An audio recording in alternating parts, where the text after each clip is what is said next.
The Rich Man and the Hidden Queen Mother. The sun was setting over the hills of Umuaka village, casting long shadows across the dusty paths and mud huts. It was the time of evening fires, when the air smelled of roasted yam and palm oil. Yet that night, the villagers whispered of something unusual, a story of fortune, of love, and of secrets darker than the night.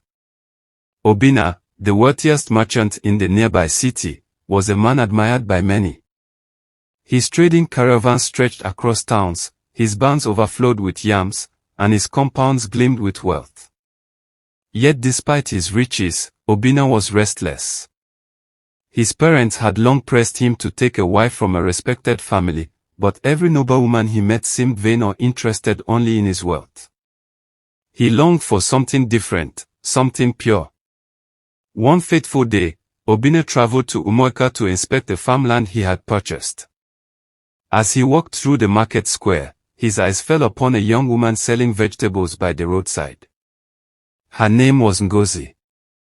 She was barefoot, her wrapper was old and patched, and yet her beauty shone through like moonlight on a quiet river. Her eyes were deep, almost too deep, and when she smiled, Obinna felt as though the earth had stilled around him. He returned to the city, but he could not forget her. Days turned to weeks, and his desire grew stronger. Against the advice of his family, Obinna returned to Umuaka and declared his intentions. The villagers were stunned. A man of his wealth, choosing a poor village girl. Many whispered behind his back, saying she was too ordinary, too mysterious. But Obinna's heart was set. Soon, the marriage was celebrated. Drummers beat their talking drums, maidens danced with joy, and Obinna felt he had finally found peace. Ngozi moved into his grand mansion, and for a while, everything seemed perfect. She was gentle, caring, and unusually wise for a village girl.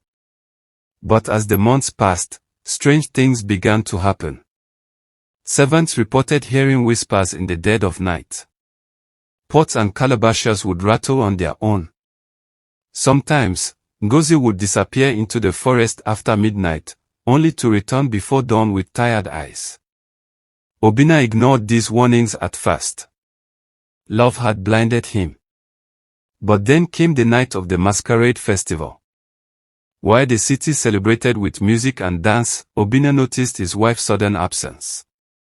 Concerned, he followed her discreetly, his footsteps quiet in the shadows. Ngozi walked deep into the forest, her wrapper trailing behind her, until she reached a clearing bathed in moonlight. There, Obinna hid behind a tree, and what he saw froze his blood.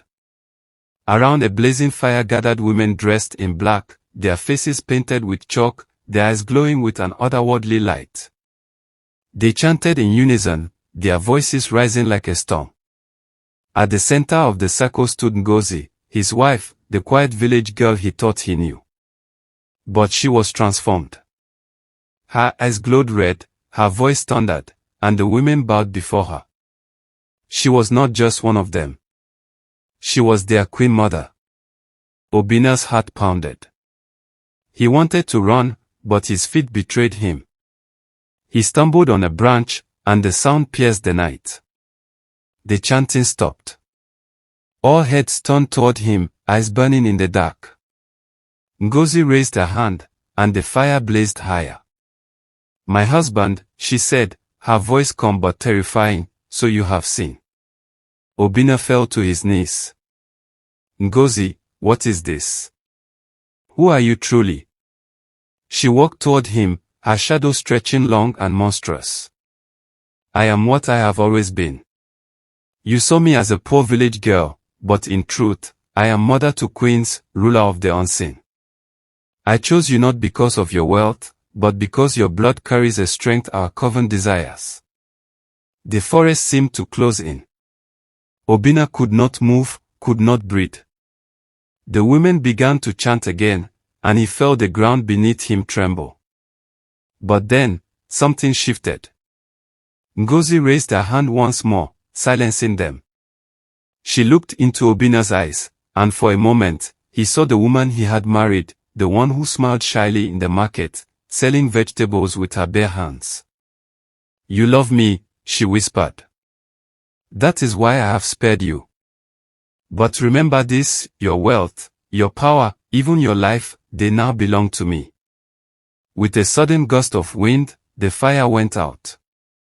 The woman vanished into the night, and Ngozi stood before him, once again looking like the gentle wife he thought he knew. She took his hand and led him back home as though nothing had happened. But from that day on, Obinna was never the same. He still lived in his mansion, still traded his goods, still walked with pride. Yet in the dead of night, when the wind howled through the trees, he would hear the echoes of chanting. And in the silence of his heart, he knew he was no longer his own man. For he had married not just a woman, but the Queen Mother of the Coven. Subscribe to this channel for more related videos.